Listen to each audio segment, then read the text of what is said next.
Welcome to Event-Vods. This is the full VOD of today's NLC Winter 2025 matchup. Like there is potential for Ambessa mid. Feels like the sort of role that she could fit into as a champion. But also just a bit more holistically, I'm a lot happier with what Bulldogs have drafted for themselves because you've actually got sort of like multiple tools. It's not just going to be, yes, the Maokai's the only real tank that you've got at the moment, but you've got other things around him that are going to offer some support. This role being drafted now gives you another engaged option. It does feel like both of these compositions do, though, really want to go forward. Galio Jarvan classic combo, and Corki, he's not about standing a million miles away and doing 50% of your HP with one rocket. He wants to be Valking in and one-shotting people. And I think if Los Ratones draft an engaged support for themselves, that is just further emphasizing the identity of this character. Yeah, and now we will see whether a Corki is a flex or not. Even now, like you could put it in either lane. And both these teams, what I'm loving from this draft so far is both of the teams, not just one or the other. There's no like rock paper scissors going on here. No, we are butting heads, jumping in, engaging. Both, and what it's going to come down to is just purely which team has the advantage, who can outhands who can get the good flanks and the good engages. The game plan is very clear from both teams here. And yeah, that's AP Jax with Swain as well. So AP Jax top. 100%. That's Baus. Okay. That's AP Jax. He doesn't play AD Jax. He doesn't. Well, I mean, fair enough. Jackson at best is already strong. So, yeah, that's it. I think this game is going to it's going to be so bloody. It's so scrappy. It's so skirmishy. It's butting heads constantly. And it might just be a hands diff in this game. It's going to be entertaining regardless. I will say, though, I feel like this Swain is a really good pick into the composition that Los Ratones have drafted because it is a little bit low damage, I'd say. Galio Jarvan not really providing all that much, but the thing about Swain is he can just sit there and exist in team fights. And if he is allowed to exist, then very good things happen for the teams that's drafted in. I'm a lot more confident about this Bulldogs draft. Do I think they're going to win? That's a different question. But I am expecting a bit of a better show from them this time around. Let's put the cards on the table. If Los Ratones win this one, they'll be locked in seeds. If Bulldogs wins this one, they'll be able to escape a little bit from that worst seed possible towards playoffs. It's do or die, and it's Jax AP on the top side. I love this timeline, by the way. I think we are blessed at the NLC. Without further ado, let's toss to another blessing, which is Solari in Initialize on the cast. Was that bad? Was that mean? That was really lovely. The issue here is I was going to talk about Los Ratones and they're kind of going for this another dive comp and stuff, and we were going to have all these wonderful conversations about AP Jax, and then Solari saw Swain, and I quote went, "Yes, Swain daddy." And as we head to the riff, I will leave you with that quote from Alicia here, who maybe letting her, personal tastes sway her opinions here in the draft. Oh my god, why are you exposing me like that? I mean, you said it! It wasn't for the broadcast. Oh my brother, I thought we were friends. No, I'm throwing you out of the bus there. You Yeah, my career is ruined. I'm not apologizing. I mean, I see. yeah, that. moving on. Because I think that statement stands by itself quite happily. No further comments, okay? Yeah, we're gonna see a little bit of the old Dark Seal start there from Baus, who has gone for the phase rush. It will likely be that AP Jax, as we were saying. Dark Seal start for the Galio as well, so clearly looking for some of those kind of more snowbally options. I think Metalcott kind of hit the nail on the head a little bit, saying, look, the damage from this Los Ratones roster, this draft rather, is a little low if they don't get ahead. They've got a fair amount of burst, but the consistent damage isn't necessarily what it would be from another composition. That Swain might have a serious amount of value there if they don't get ahead of that curve and get that kind of damage in ahead of the time. And that's where the bot lane comes into play, because I feel like Crowny having Corki as the first pick for him is so massive here, especially if you've been following Lost Ratones so far and you saw what they did last week on the first day of NLC, what Crowny did, granting himself the first blood of the split of NLC and granting himself so many kills and being the deadliest member of Lost Ratones on this Corki. Now he's getting it, he's pairing it up with the Recon for Reckless, so that is a very strong combo on the bot lane. If I'm expecting the first blood to come out of anywhere on this map, I would love it to be on the bot lane for Lost Ratones, because that is really where they can build up from.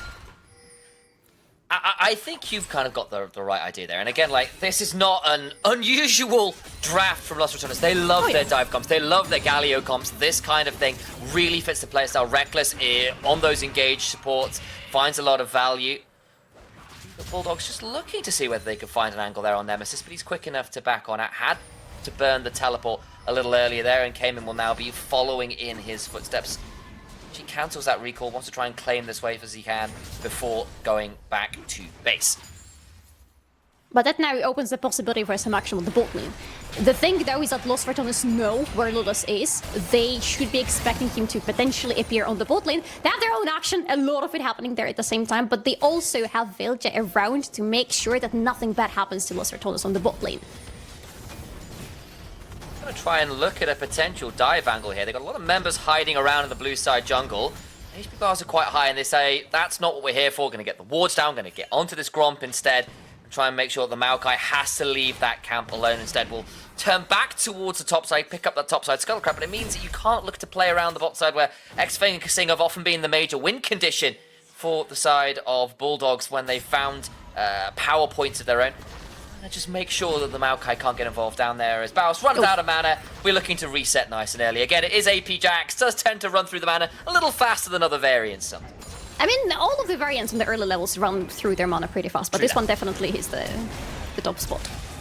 Bit of an engage down to Nemesis, who flashes away before the Never Move can land in. We'll have to leave the Edgar Allan Poe references for another time as I got Vision of Empire is not quite there. We have to hold our breath a second as Nemesis is fancy enough with the footwork to avoid dying for first blood there. He went away on 3rd HP. If that W from Swain hit, he most likely would have been dead on the spot. Velia. Okay, Velia, what are you? He's going in for a potential 1 versus 2 here. Just throws down the wards and sees that's all gone. Baus is proxy farming because, of course, he is Baus.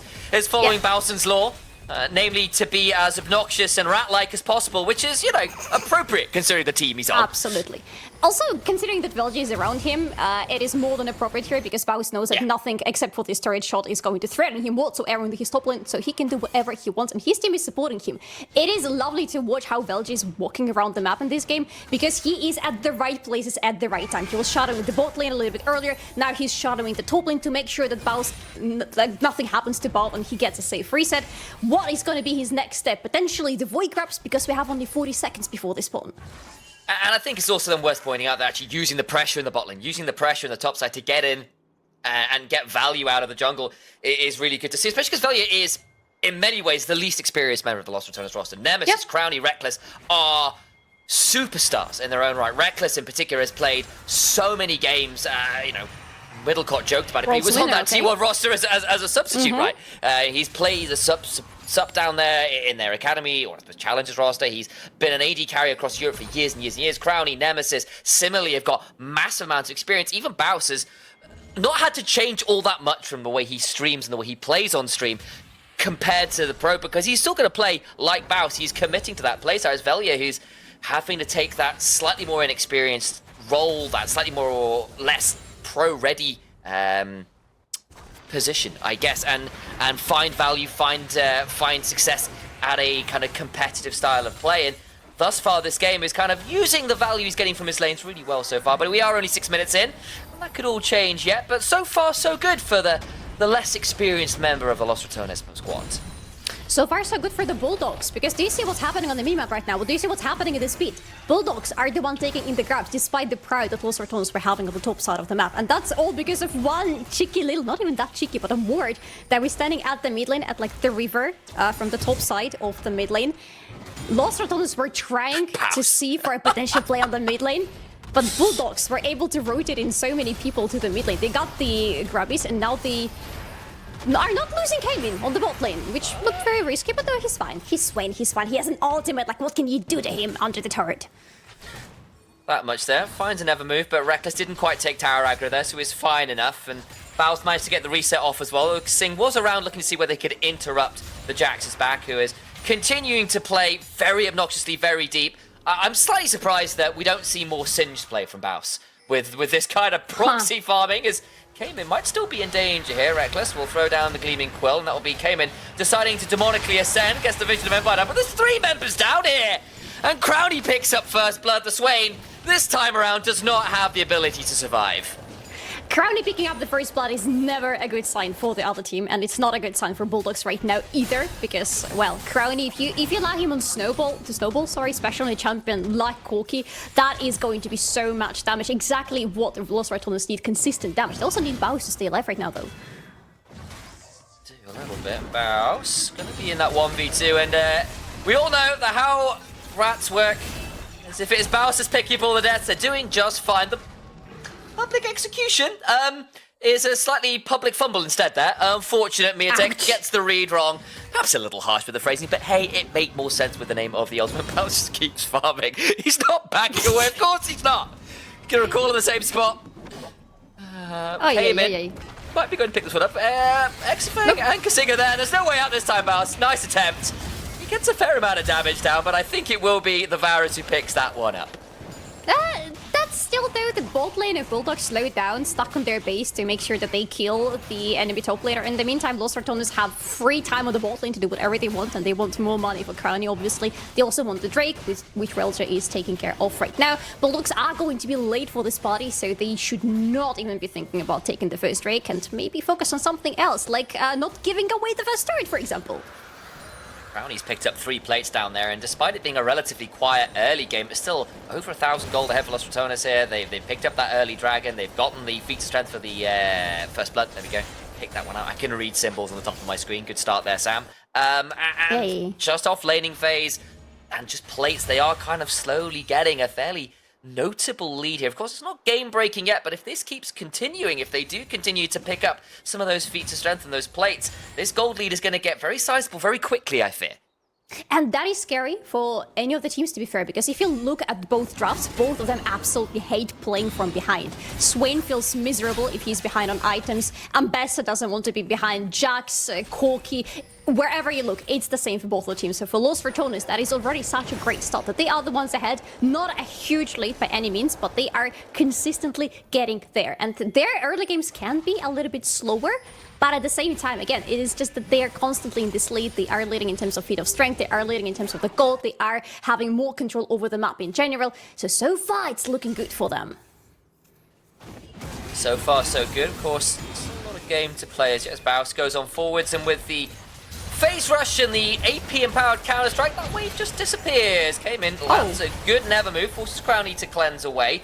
Doesn't get to use the Valkyrie. He's actually down on mana. I'm not sure he had enough mana to back away. Valkyrie's mana costs early on.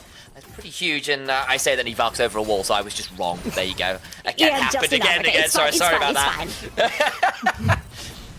I was trying to be super clever. Like, ooh, look at the mana cost tonight. No, he just gets the Falco over the wall instead. Still, summoned it down, came in, continuing to land some good combos there on Swain, even if he is down a little bit of that CS. And we saw in the first game of the way the Bulldogs were more than able to find some good picks, a little bit like this. Chains of Corruption, just why Velya managed to buffer away for now, still has the flash to work, his teleports begin to fly. Velya down to half HP, the Hail of Arrows secures the kill for Exifan, 2 for him now on the board. Nemesis will Justice punch away, but there's a public execution! Noxus versus Demacia on your screens, but the statue will flash away. It's looking like a Doctor Who episode, because blink and you'll miss him. But what you will not miss, though, is the fact that these are the second grabbies of the game that are going to Bulldog's hands. Oh my god, Crowny, what are you doing there? He's fell away. I don't think he got that far. They've got too deep. Hang on. In comes the Galio ultimate, and the heroes enter to buy some time. They never move, just shy. Will throw out the taunt, but will not find that much. Reckless doesn't find the best engage ever. The demonic Assumption is there. Crowny down at 10% HP and no mana. Can't do that much more, but stays alive critically. And Bulldogs thought they'd found some more, but Los Ratones scramble and keep all their members alive. Still such low HP both on everybody that no continuation is possible. Everybody just wants to reset, go back to the base, maybe grab some more components. Velvet in the meantime is doing the grabbies, but Baus might need... He's fine. You know what? Yeah, he's fine. He doesn't need any help whatsoever. I forget that it's Baus sometimes, sorry. And in fairness to Baus, again, he has a reputation from solo.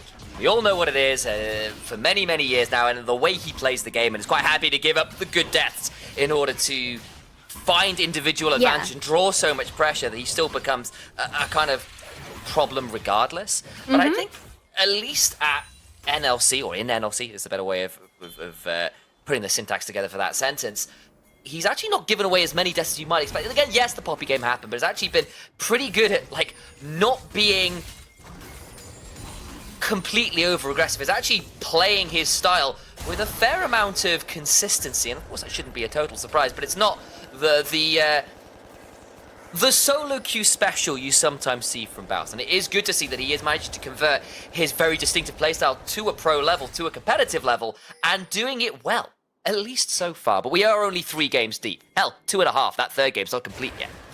2 and a third, more likely. We're just in the beginning. Everything might still go completely downhill for Los Ratones, even though they are still in the lead in terms of the goal, still in the lead in terms of what's happening on the map. Oh, and they need one more neutral objective, by the way, to complete the feats of strength. And with the dragon spawning in just 40 seconds from now, it looks like the next objective on the menu for Los Ratones, already starting to bring in the forces towards the board side of the map. Baus has no TP, but knowing Baus and knowing how the Reds play, most likely he's going to stay exactly where he is right now. One more neutral objective will get Los Ratones that second feat of strength, which would be pretty valuable. Cayman lands and never move, but it's on to Reckless, who has enough of a shield to not care too much right there, as well, you might end up face-checking a sapling and the little Schmiegum. I forget the name of it. I've forgotten the name of those things. There is a name. I apologise out there to Cabbage Family and other small UK teams who named those many years ago. All the while. You lost me there, brother. I'm sorry. Don't worry about that. It's a very deep UK League of Legends reference. And to those who get it, I applaud you. To everyone else, ignore that 10 seconds of me mumbling. It's easier that way. You know what? It's just, it's the usual way of dealing with initialize, by the way, in case you didn't know. Oh, Cayman, don't do that to me again. Demonic Ascension comes through the tower, falls. That'll be another feat of strength. Cayman flashes away, try to heal up. It's just not enough as Crowny picks that one up, his first of the game. But BDG, Bulldogs are here to fight back. They land the Maokai route, but the turnaround's pretty good. Exafeng just gets caught out, deleted! And of course, there's the Galio from the heavens to turn it all around. Lulis is clueless, nowhere to run. He goes on down, another such name pumps. Kasing now being run away. Miatic is here, but there's still a massive members disadvantage. Nemesis lands the taunt, gets Kasing, and now it's Ambessa alone against the world. And Los Ratones are bringing a plague of destruction down on Bulldog's heads. There is just not enough in the tank. They should have named terriers. They're the wrong kind of rat-catching dogs. That Ambessa was not, I'm afraid, raised by the wolves because she was too late for the party and there is no way out of that anymore. But the thing is, Cayman dies here and that is unavoidable because the turret goes down extremely quickly, and even if you're in Demonic Ascension, there is nothing you can do. But I want you to be looking at Reckless because the way he's going to be dancing with his moves, like, never give this man a Rakan if you want to even have a chance at winning against Los Ratones. Because the way he chooses to go for Exofang right here with his extended ultimate to make sure that he hits onto the enemy AD carry, and this way Crowny doesn't die. And this way, the enemy AD carry goes down, and the fight is pretty much automatically won for the Rats. There's just too many entrances happening there for Xfeng to deal with, a grand one and a heroic one. A little bit more than Xfeng was able to manage with the Nemesis.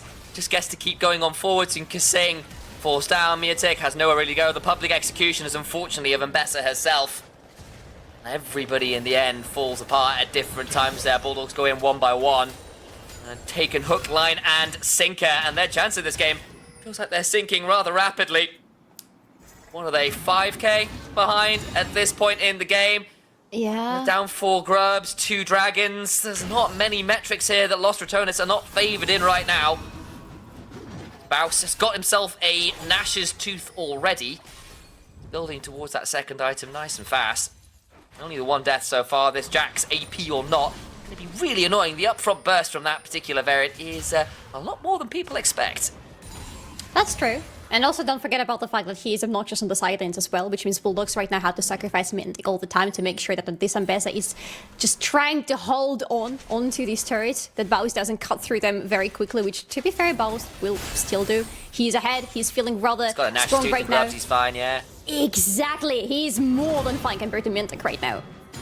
Well, just counter-strikes the wave and runs away. The public execution goes wide because he just sidestepped it. Here comes the Nature's Grasp, though, to buy Baus a little bit of time. Nowhere really for him to go. Has a phase rush, but nowhere to run. And that'll be a second death for the Jax, who for once oversteps, can't sidestep everything. Baus dies for the second time this game.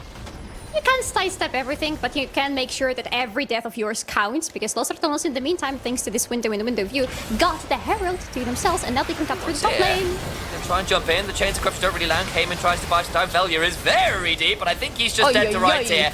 Yeah, that one was a little bit far, Rats. I would XTD somewhere else. Nemesis comes on in, but the hero's entrance is looking like the villain's dinner table, and he gives himself over to Bulldogs, who now even up the kills. I think that one might have been a touch far. I don't know about you, Solari. Speaking of overextension, both of us actually did overextend. Both Los Ratones went a little bit too deep and too far into Bulldog's territory. Us also, we went a little bit too far with praising them, unfortunately, but... Oh! Ooh, well, okay, goodbye. good. Kasing about to fall as well. There comes the Visions of Ember, drive by some space, but Baus down to counter-strike, and 20% of the HP bar just disappears. A double kill for Baus, who evens up his kills and deaths and feels a lot happier about the game, and Lost Ratones strike back after a slight fumble moments ago. We'll have a look at this replay again, as we see the topside dive that was just that bit deep. Much too deep, with the turrets still on full health, and remember that the turrets are now dealing much more damage than before, and with the fact that Velge is jumping in with the ultimate when there is already no follow-up possible because Crowny is fighting for his dear life, and after that the hero's entrance also happens, unfortunately a little bit too late, but look at the window in the window view, there is no time to waste for the Rats. Mid lane turret stands despite the use of the Herald, and Sundering Smash comes on through from Mythic as the part 2 of that queue. Sometimes can look a little bit like the ultimate on this skin. Yes, it does. Thank you for about that. Okay, you get the turret. You nearly get everything. Okay, you know what? Good death. Gets the turret. It's more gold than you dying as came in.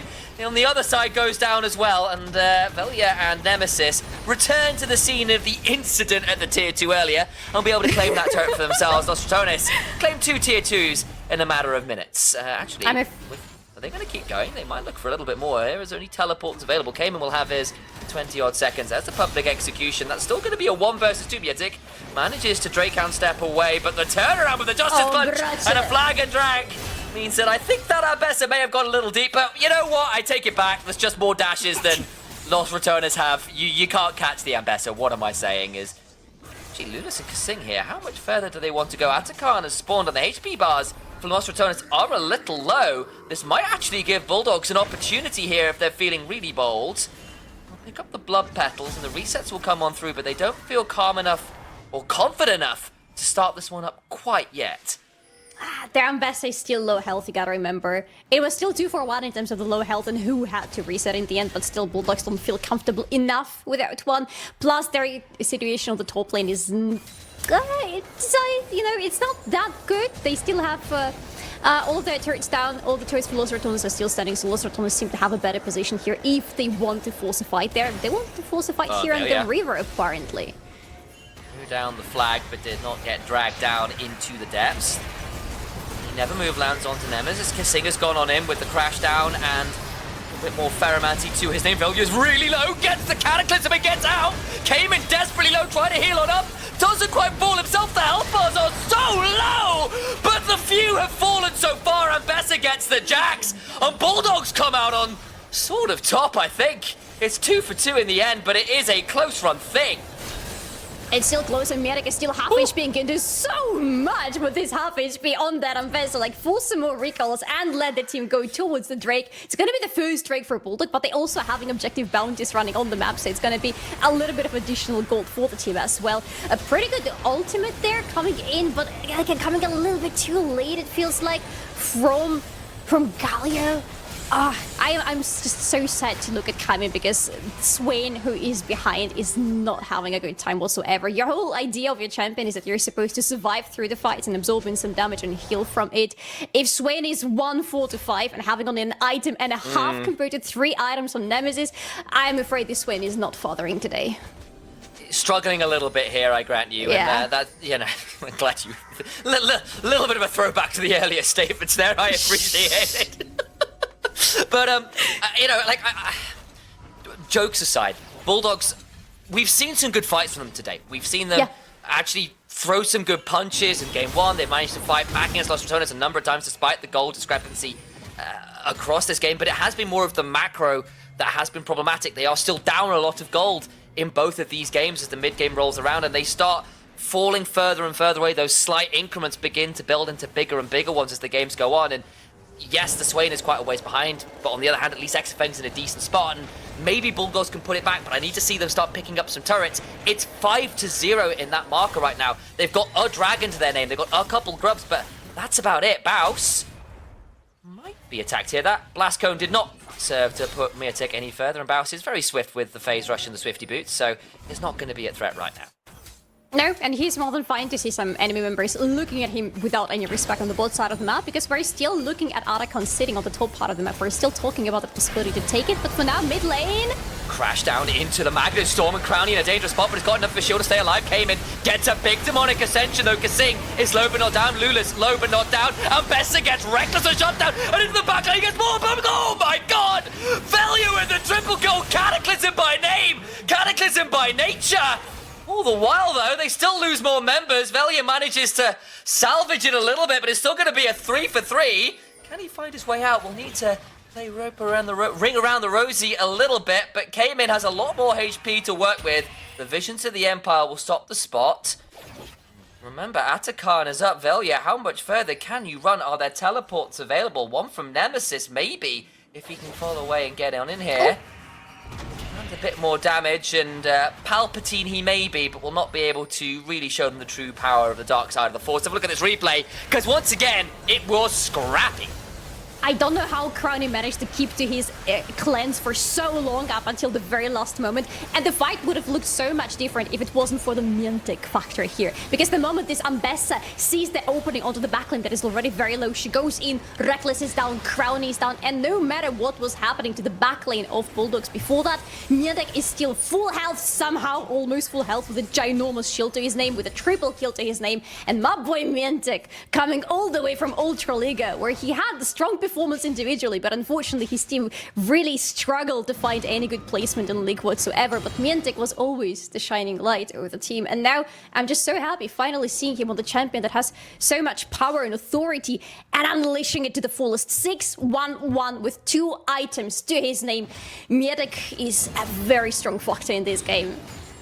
And unless you end up with a really good set of ults to defend Crowny, it's not going to be that easy to Valkyrie away from an Ambessa who can just continue to gap close after gap close. If you were hit by that public execution, you are no longer safe. They'll jump onto Exafing here as the chains of corruption go very wide indeed.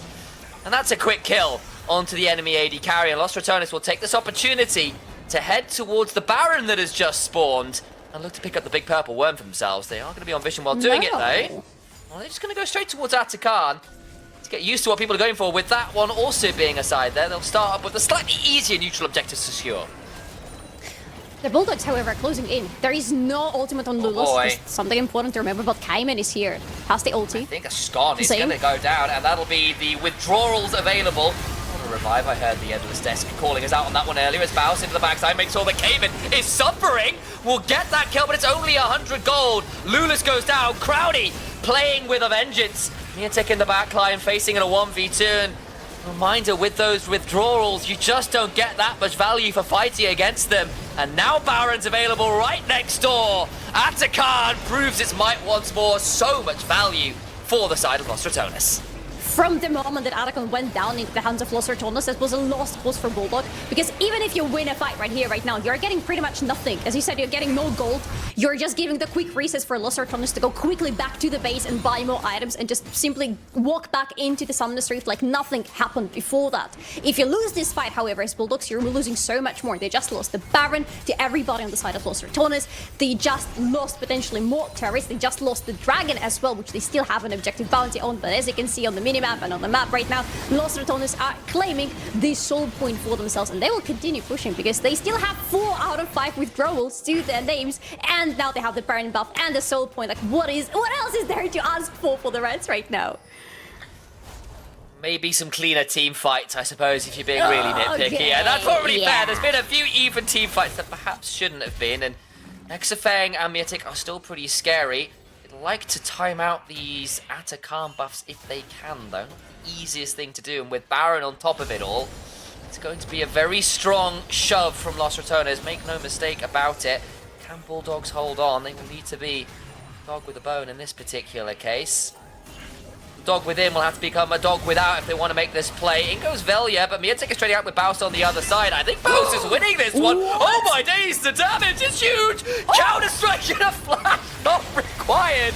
All the while though, Ingos came in and the rest of the squad from Los Ratones to try and pick up the kill. So don't quite manage it. Crowny, Valkyrie's over the wall. You can hear them riding on in, and it is to Valhalla. They sent Bulldogs. It is a valiant fight or two from then. But the macro wasn't enough. Atakan and Baron is too much to bear for the side of Bulldogs. They will fall down to 1 and 3. Los Ratones will secure themselves first in Group A. They do it in style, and they do it in the manner we all began to expect, even if 1 or 2 of those fights were perhaps not as clean as they might have hoping. The